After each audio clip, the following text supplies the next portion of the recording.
Hello mga kabisi mine. So ngayon natapos na natin ang pag-wiring ng 3-zone na CO panel or carbon panel. Yan.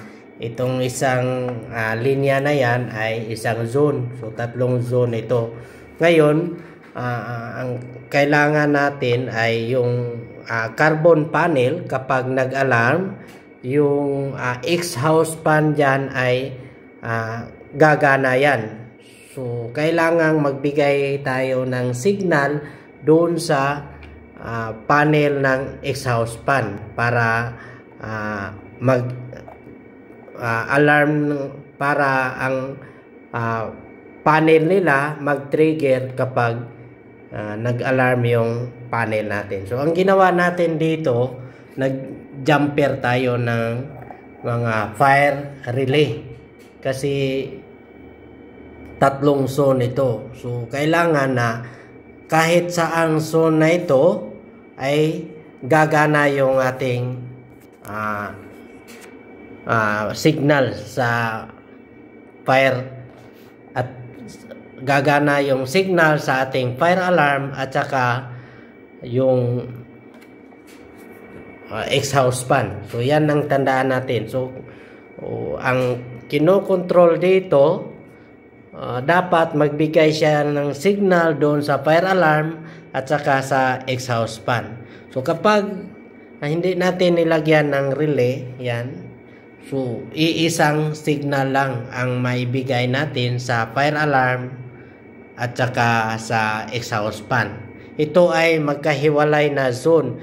Kung dito natin ilagay ang ating interface sa ibang system, so itong zone lang ang magbigay signal sa ating fire alarm system. Halimbawa, dito naman natin ilagay, itong dalawa ay hindi magbigay ng signal kasi separate zone ito.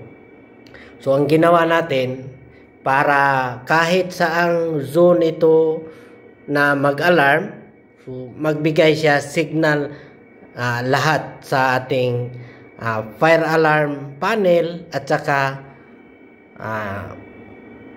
exhaust fan. Kaya nilagyan natin ng relay dito na additional relay. So yung relay natin, yun ang additional natin. Diyan tayo kukuha ng normally open na dalawa.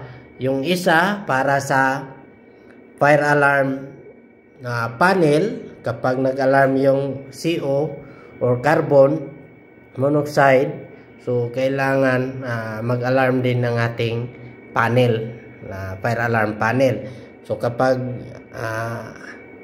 nag-alarm din ng ating CO panel, gagana din ng ating exhaust fan. Kaya dalawang signal ang kinuha natin dito. So dito magkahiwalay. So dito pinagsama natin sa isang relay na 24 volts DC. So ito ang wiring connection niyan. So dito yun ang 24 volts na power supply para ito pag-energize sa ating relay na 24 volts. So ang 24 volts na positive dinaan natin dito sa relay ng zone fire alarm zone. Dinaan natin sa normally open, nakaluping yung normally open dito sa bawat zone card. Tapos yung return naman, yung common looping, naka-jumper din diyan. Yung return ay papunta na yan sa holding coil ng ating relay. So yung negative, direkta na yan sa line 2 ng ating relay. Yun ang mag-supply para gagana ang ating relay. So ganyan ang pag-interface ng ibang system para mag-trigger din sabay-sabay. Okay? Kung may idea din kayo sa mga fire alarm system, paki-share naman sa comment section. Okay? Bye-bye mga kabisi mine.